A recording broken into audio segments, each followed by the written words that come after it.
Sports fans, welcome back to the Sports Fanatic Podcast. I am your host, Skylar, the Sports Fanatic. And we are back here, episode number 2, for a Phillies super show. Whether throw a bunch of graphics in there or not, a little bit of fun to start. So today on the show, we're going to go through a bunch of things Phillies related.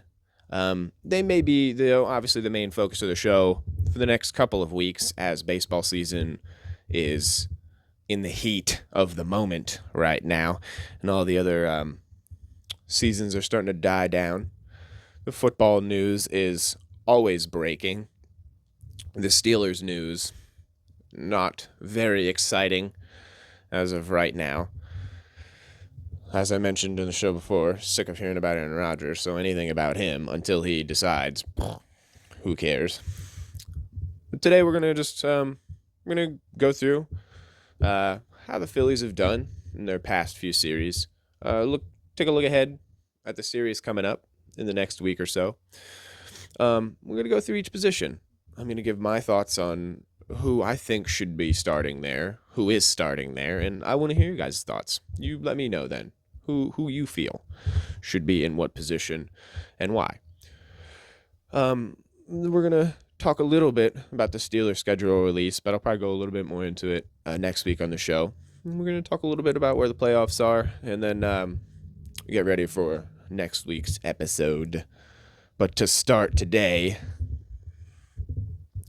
we're going to go through, I have down here, I have the last few series for the Phillies, who, again, we are in a good place. 7-3 in the last 10. Can't be too upset about that. I mean, the 14-7 loss to the Cardinals, not very exciting. Take a little bit of that in a minute, but 26-18 right now. We're keeping pace. The Mets are only a game and a half ahead, 28-17. So, realistically, if we can continue to pull out some wins, if we can stay consistent, that's the theme with this team, staying consistent. If you can consistently hit the ball, it doesn't have to be home runs every time. We see what happens when they just go up there and put the ball in play, and magic happens. It's like watching old school baseball. You just go up there and whatever the defense is presenting to you, you hit it into the spots. And they're doing a great job of doing that right now. So, again, we got a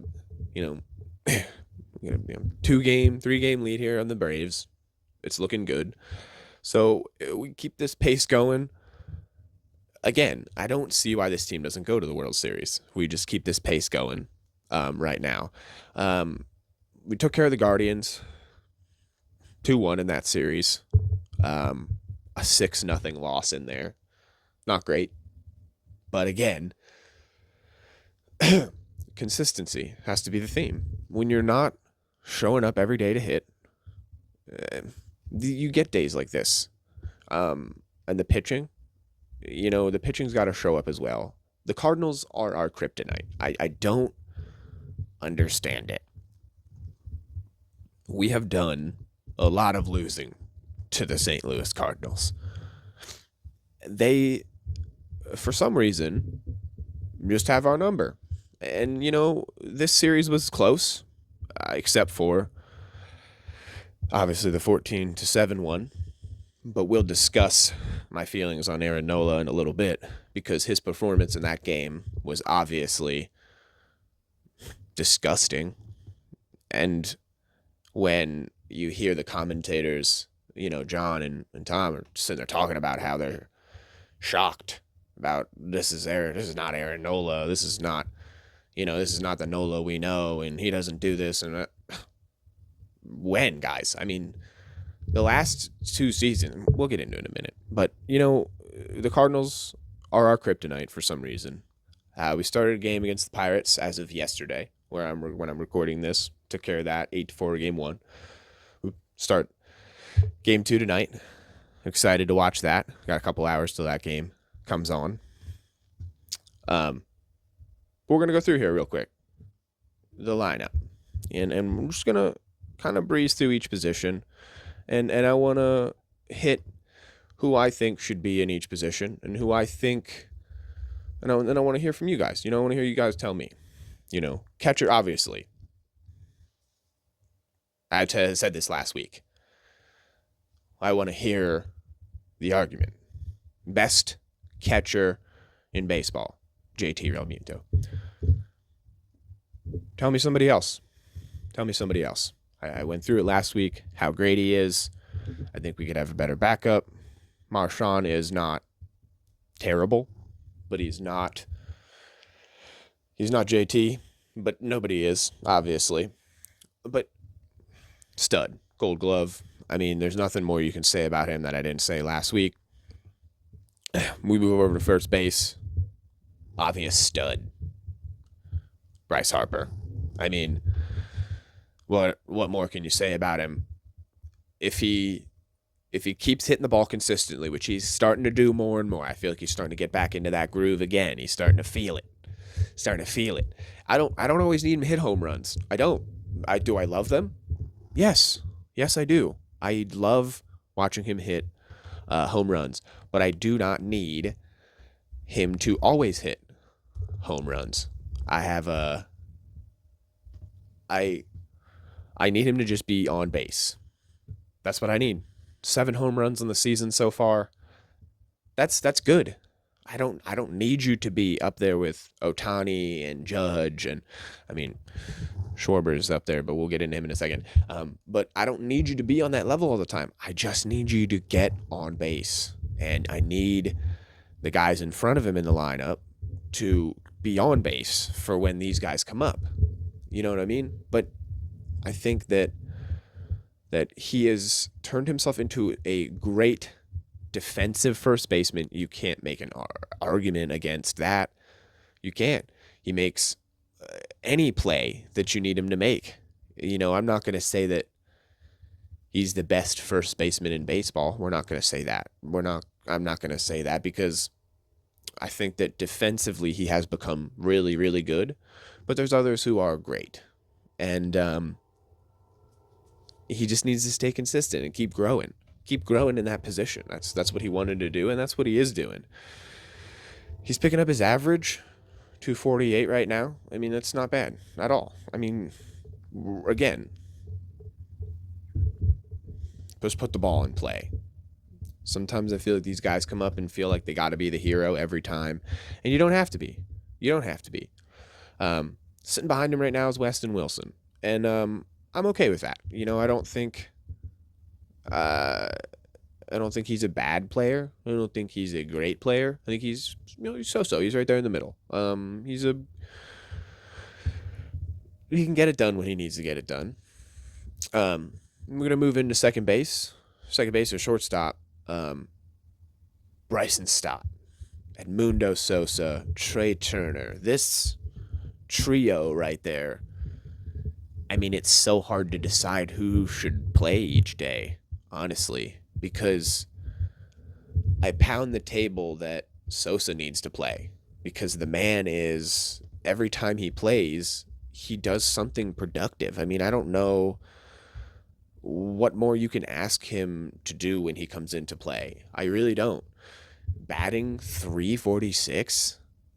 How can you take him out of the lineup? Like, I know Bryson Stott is a great second baseman. I know he is. Defensively, he is, I think, much better than Edmundo.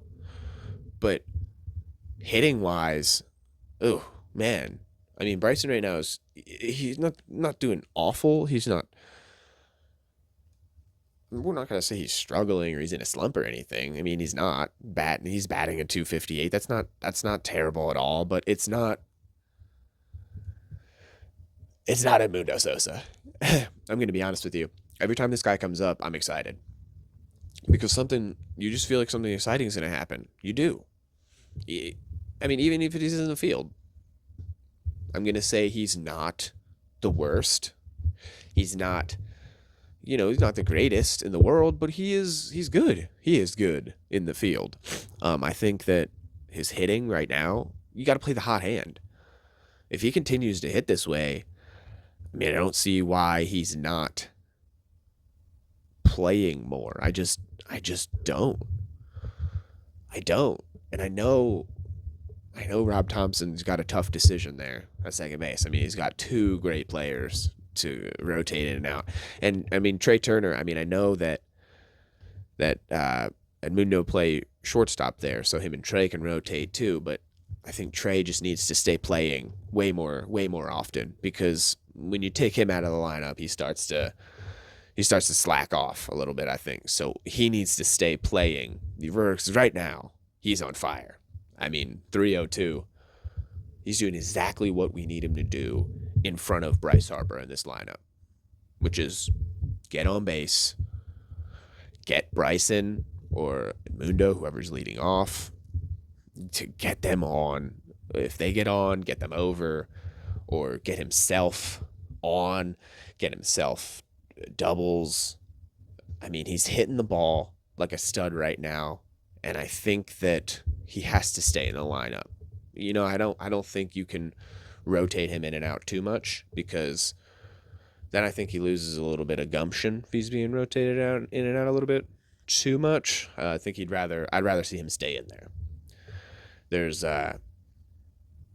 just let me hear you. Let me hear you on this one. Who do you think should be the all-day, everyday second baseman here?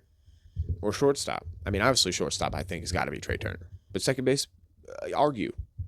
Edmundo, Bryson. Let me hear the arguments. I want to hear who you think should be. Over at third base, I know Edmundo plays a little bit over there, but that's usually held down by Alec Bohm. And this is, again, a guy, I mentioned this last week, and we're going to go into a little bit more now, that we go back and forth between, I feel, Phillies fans.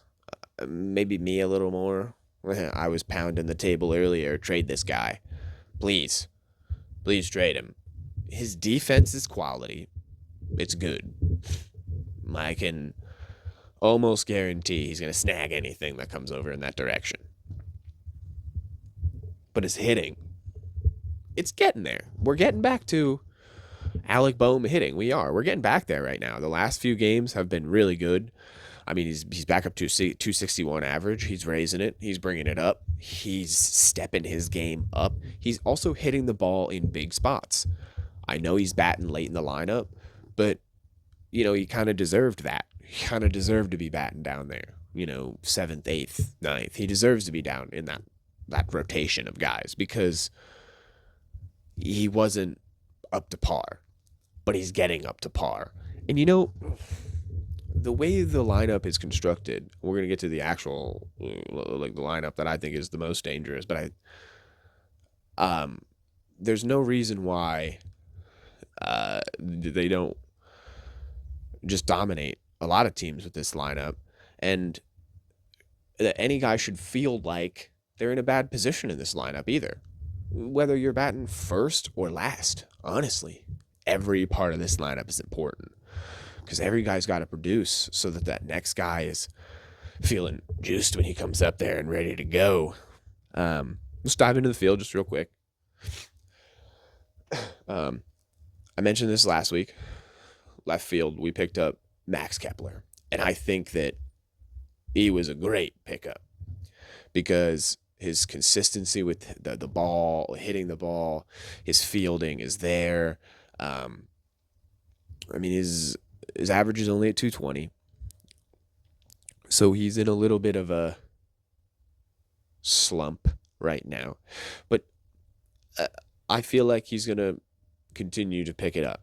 I think that as he continues to get more engraved in this team and become more of a Philly, I think he's just going to continue to love it here and continue to produce. His defense is great. I mean, there's nothing.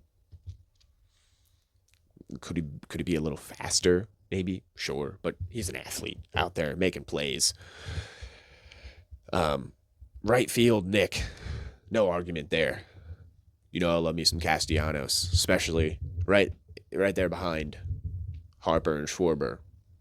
He stays consistent, and he hits the ball the way that we know Nick can. Don't always need home runs out of him again, but I need him to stay hitting at a 278 to 290 average. I need him to stay doing that. That is perfect, because if those other guys are getting on, he's bringing them home. Or if those guys are already home because they popped their dingers, they are, around in the bases, then he comes up there and you think, all right, I got through the two sluggers. Now I can kind of, rein it in a little bit. No, I say. Nick comes up there and performs, and that's exactly what we need him to do behind Bryce Harper and Kyle Schwarber. And center field is where we're going to argue here, I think. Phillies fans, I want to hear your argument on this one too. This is where I think we're gonna go at it a little bit, because I like Brandon Marsh, and he's been picking it up in the past few games. He's getting hits again. He's putting the ball in play, and definitely doing it in some bigger positions than he was. But I love Johan Rojas. His average has dropped a little bit. It's not a 300 anymore. We're down to 266, but I think that if he was the all-day starter every day, that he might get a chance to be more consistent there. Maybe bring that average back up to like a 280. Doesn't have to be 300. He doesn't have to be a 300 average hitter. He doesn't. 280. Even 270, 260, 270, that's fine. But the defense for both of these guys is, Marsh is a great athlete, but I do think that Johan Rojas edges him out just a little bit. I do. I think that there's some plays that I've seen in the past few games, especially the other night. We saw Marsh come sliding in, and the ball just, I don't know, right off of him. I don't know how he didn't get it, but I think Johan makes that play. I think he does. Now, did he maybe misjudge it? Sure, but I just think Johan's more consistent. I think if we give him a chance to stay in the lineup and be consistent, then I don't understand why he's not the all-day starter every day. I know Marsh is the guy. Everybody loves him here in Philly. That's why I want to hear your argument. I want to hear it. Give me the argument on why it should be Marsh all the time. I love him. Don't get me wrong. I love him. He's great. He's gonna get it. He's gonna get it done. I think that if he continues to, pick it up the way he's picking it up, his batting is not. It'll get there. Our DH, obviously, it shifts a little bit, because we can, because Kyle Schwarber is our normal DH, but he can go out there in the field when he wants to. So, some guys can switch in and out there. But Kyle Schwarber, what more can you say about the man? He is a stud. Every time you need him to perform, he does. Is there a rare occasion where he might not? Sure. But, every time, he is slugging the ball like a champ right now. 15 home runs on the season. He's tied for the top. He's up there with Ohtani. He's up there with some of those other devastating hitters. And I just think that if we just got to watch him every day continue to be Kyle Schwarber. We need him back here till he retires. So whatever they got to do to make that happen, it's got to happen. I know that at the end of this year, He's a free agent, and the talks are, oh no, oh no, oh no.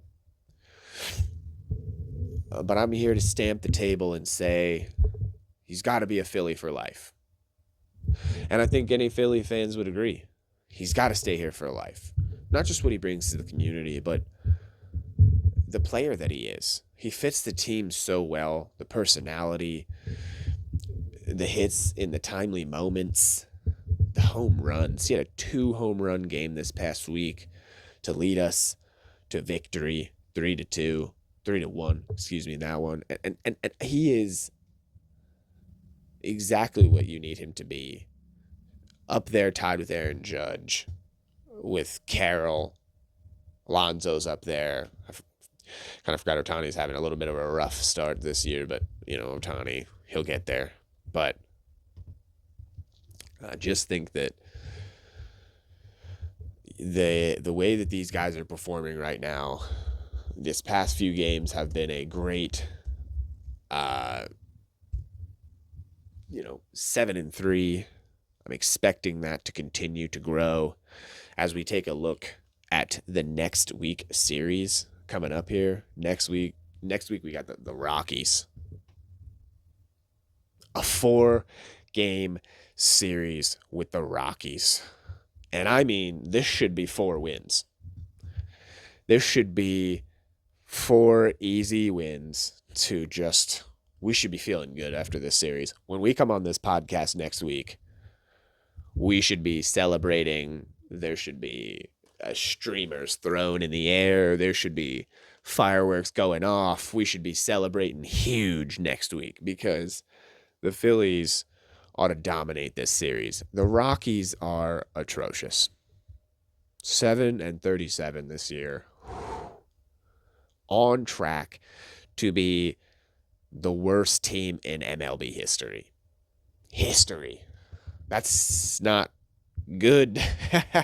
You know what I mean? To watch these guys is not good. If you're a Rockies fan out there, I'm sorry. I am. And we've all been through tough seasons. And we've all been through heartbreaks. And just moments where we want to sink our head and not come out. And this is the season for you guys. On course this year to maybe get 20 wins. I mean, come on. Maybe? I'm expecting it to be a slaughtering next week when we take them on.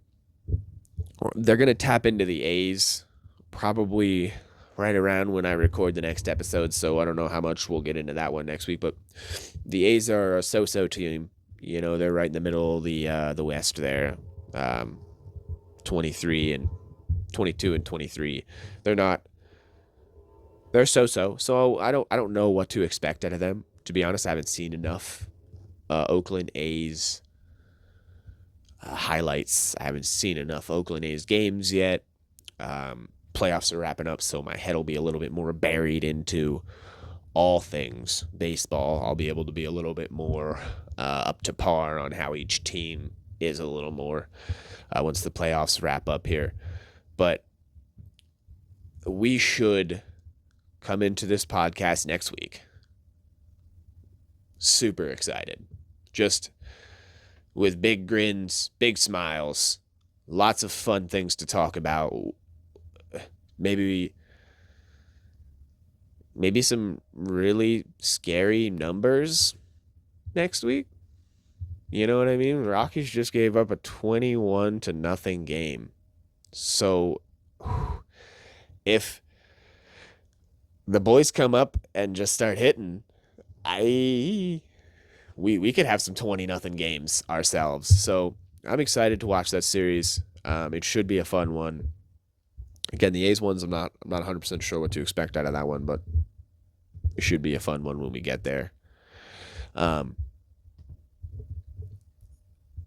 pitching is where we're going to dive to here real quick next, because I had to save this for right before I was going to move on to the next topic, because this is where I'm going to get a little hot And I'm going to need to hear the arguments. And I'm going to need to hear all of the feelings of Phillies fans around the world, because it's going to get interesting. The Phillies pitching has been great. Zach Wheeler is a stud. Every time Wheels goes up to pitch, I'm like, this guy's going to win. There's no ifs, ands, or buts about it. He's going to win. I know that he is guaranteed to go at least 7 to 8 of quality innings. Very few runs, very few just... Let me pop it up right here. I had it a minute ago. Then it kind of got away from me. Checking it out as I pull up my stuff live here. Normally I get all this stuff ahead of time, but I had my one link close.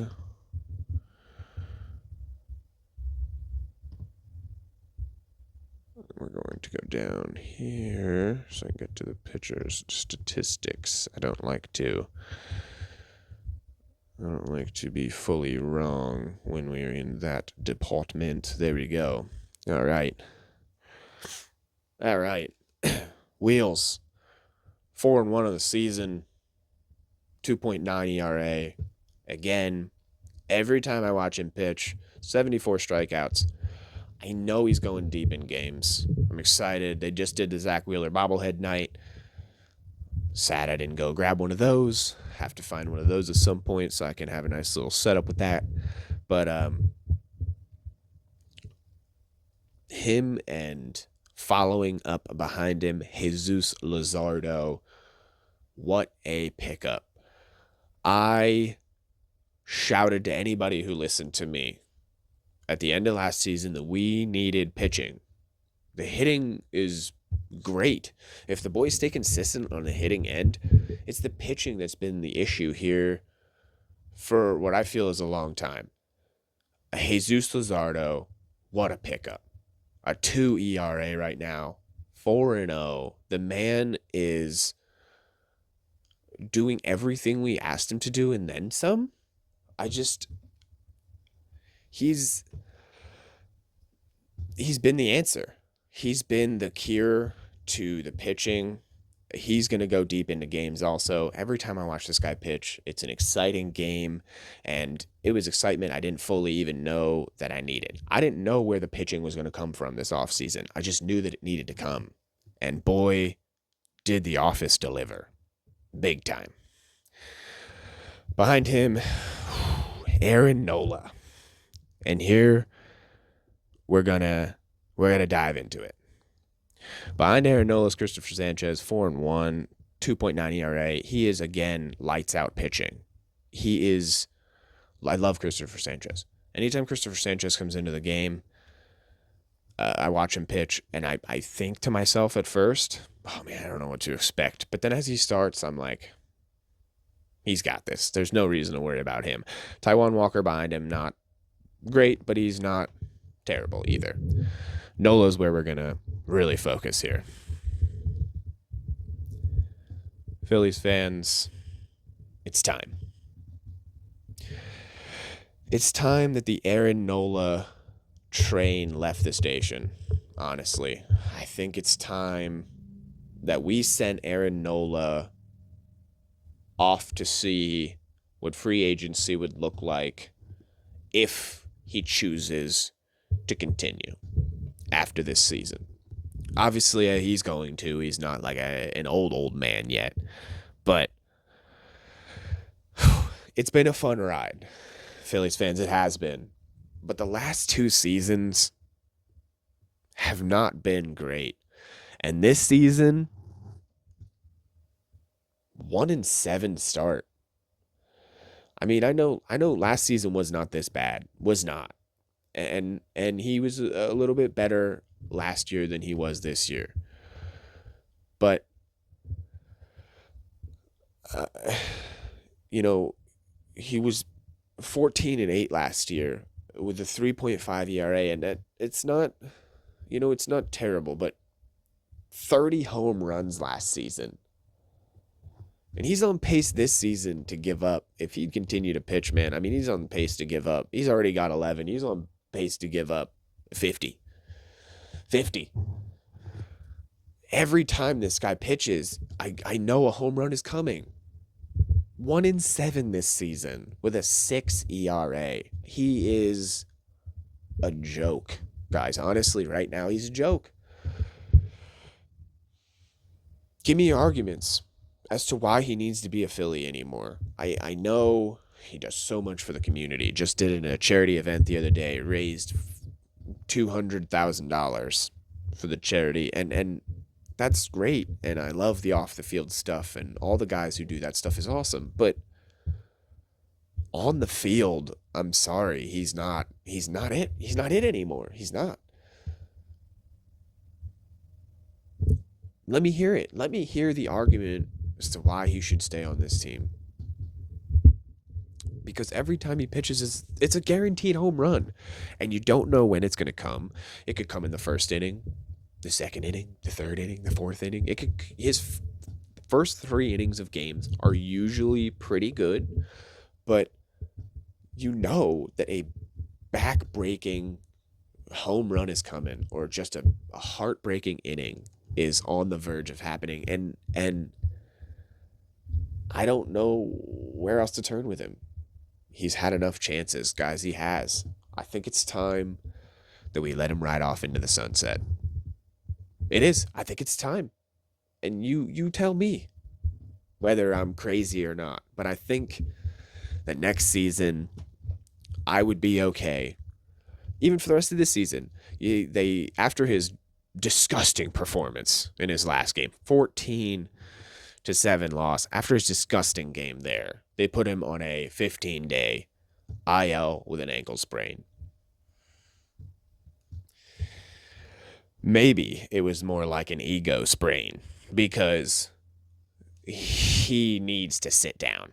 And he needs to sit down for a while and figure out where he wants to go, because I think it's time to go. Next season, the rest of the season, I am just fine without seeing an Aaron Nola game. I know he's going to come back. I know he is. I know he's going to come back, and I'm going to have to watch it again. But I'd be okay with not. I would be okay with that. We could say sayonara and let him have a beautiful career finisher somewhere else. I mean, I'd love for him to finish here, but I don't want to watch him give up any more home runs. I don't want to. I don't want to. I can't. The bullpen has improved. Matt Strahm, stud. Love him. Jordan Romano. He came in to the Cardinals game the other day, and I was nervous. I'm not going to lie to you.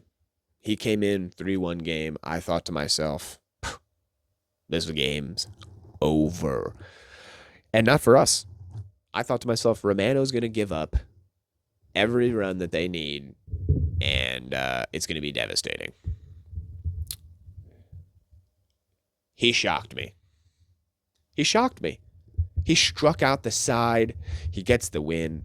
The save there, the whatever he gets it done. And I'm shocked he's bringing that ERA down, 7.7. At one point this season, I was demanding that we do not see him ever again.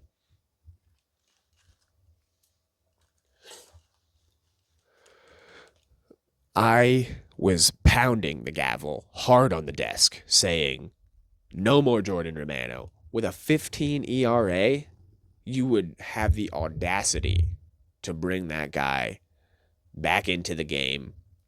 I didn't understand it. I didn't. I guess I should believe a little bit more in Rob Thompson and the pitching staff because they were right. They were right about this guy. If he continues to lock in like this, I'll watch Jordan Romano. His weird pitching motion, some of those guys are quirky. They are. Some of the ways those guys pitch, hit, it's weird, but it gets the job done. It gets it done.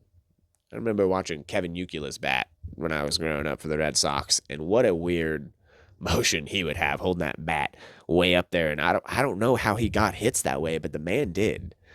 And Romano right now is one of those guys where I don't understand how he's bringing it back like this, but he is getting his head out of his ass, and it is great to watch. Ranger Suarez, I know I went through this last week, and he's going to have to take a bigger role now that Nola is shit in the bed. Now that Nola is not performing, Suarez is going to have to step it up, and he has been. He's starting to look like Ranger Suarez again. His game yesterday was great. Really good performance, very good outing. He threw really good pitches, very quality. And now he did give up a home run, and it was devastating. And I was sad, and so was all Philly, and we were thinking, oh man. But the boys pulled it out, and they got him the W, and good for the offense for picking him up, but he's got to lock it in. I know I said this about him last week, and I'll say it, one more time here. He had a great stretch last season, got a little hurt, and ever since then he's not been the same. And he's got to find a way to get back. He's got to. And if he can't, I'm not going to demand he gets sent away like I am Aaron Nola, but maybe he stays at the bottom of the rotation and we start to think about the next guy coming. Further down into our bullpen, Joe Ross I like. He's not the worst. He's not the greatest. He's so-so. I'm not going to argue that he should be thrown out of the team. I'm not going to argue that he shouldn't be. It's a little so-so. Orion Kerkering, I need to step it up.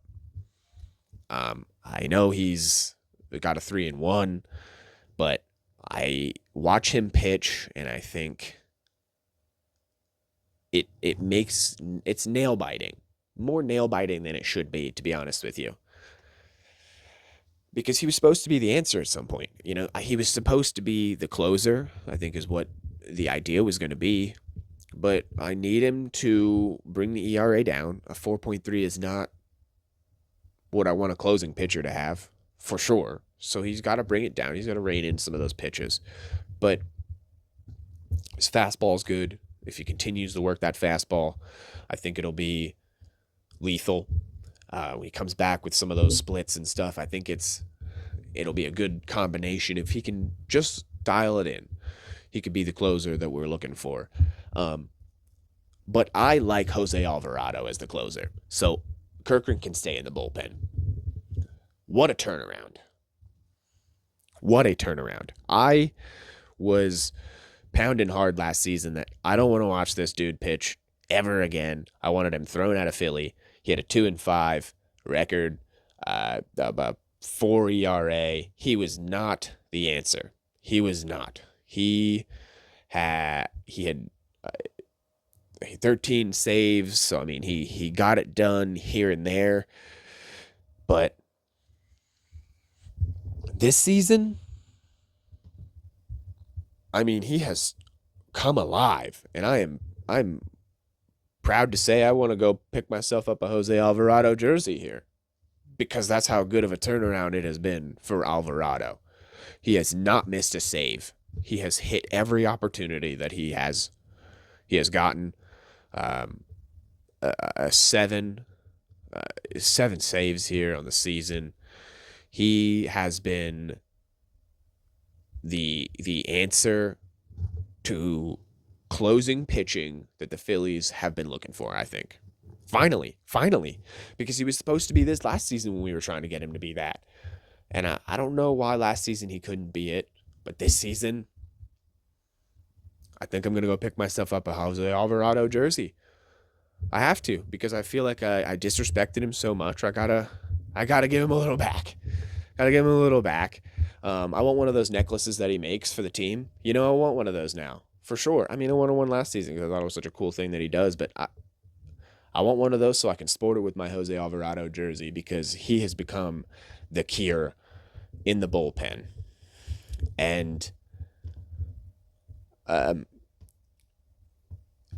so you guys, let me know.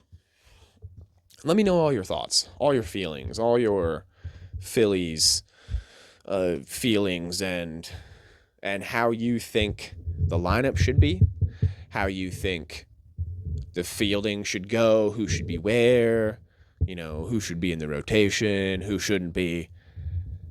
Tell me if I'm crazy about Aaron Nola. Let me hear it. Let me hear it. I want to hear your thoughts on this one, Phillies fans. Next on the show, just a real quick. Like I said, we'll get into this more next week. The Steelers all of the teams did release their schedules for next season. The Steelers' schedule did come out. And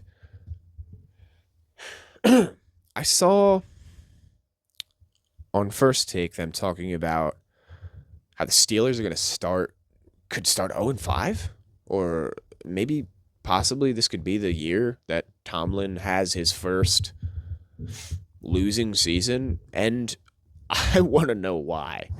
We will get into this deep next week. Next week will probably be, Phillies, but a Steelers deep episode. This week, we did a little bit Phillies heavy, but we got the Jets week 1. We follow that with the Seahawks, and then we go to the Patriots. The Vikings we meet in Dublin, and I want to know why that's an 0-4 start even. The Jets still trying to figure it out. Again, we'll go into that, but next week, but still trying to figure it out. I don't understand that one. We got a bye week. We meet Cleveland. We get Cincy. We get Green Bay. We get the Colts. We go to the Chargers. We got the Cincy again. Chicago, Buffalo, Baltimore, Miami, the Lions, the Browns. We finish it up with the Ravens. And again, it looks like a daunting schedule as it progresses. It does. It looks like it's going to be some work. But I think all the teams in the NFL are starting to tap in a little more. And starting to be, every week you never know what's going to happen. And that's what makes sports exciting. Every game you never know what's going to happen. Could be a 14-7 loss. Could be a 21-0 blowout win. Who knows, man? That's what makes sports so great.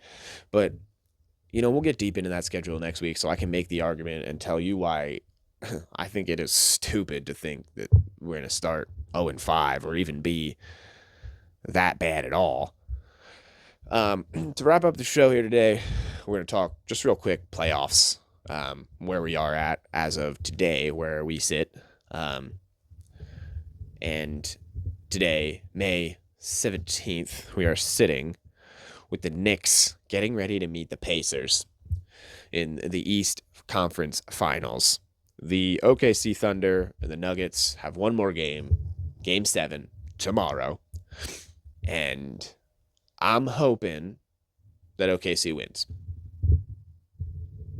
I am. I'm hoping they win that series. I wouldn't mind if the Nuggets win the series, because then they would probably go into Minnesota, and I think it would be exciting for Minnesota then to knock off the Nuggets. Because if that happens, that may change who I want to win the finals. So as we sit here, NBA Finals, we're going to have the Pacers or the Knicks.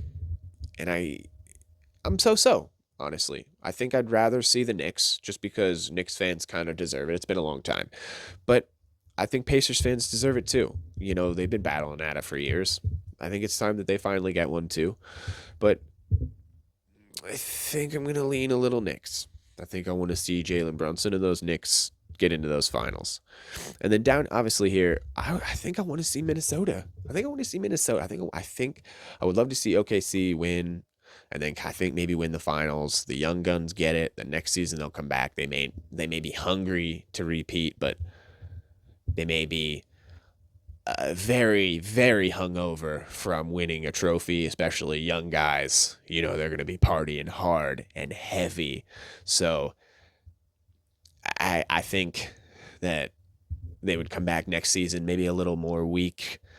But the Nuggets, I think I want to see them win this Game 7 tomorrow. So they meet Minnesota, and then I want to see Minnesota win. Because Minnesota taking out LeBron and the Lakers, Steph and the Warriors, Jokic and the Nuggets, and then in the finals, whether it's Brunson and the Knicks or it's Halliburton and the Pacers. What a story it would be for Ant-Man to make that run. But then the debates would be really hard not to debate him as one of the best players in the league. I mean, you have to make that argument now that he already is. But he has to become the face of the league then. I know he said that he didn't want to be, but he has to then. He has to be then. If he takes out all of those legends in a row, champions, and then crowns himself, I mean, come on. He's got to be the face of the league after that. Real quick, NHL. Edmonton sitting and waiting as Dallas and Winnipeg are at a 3-2.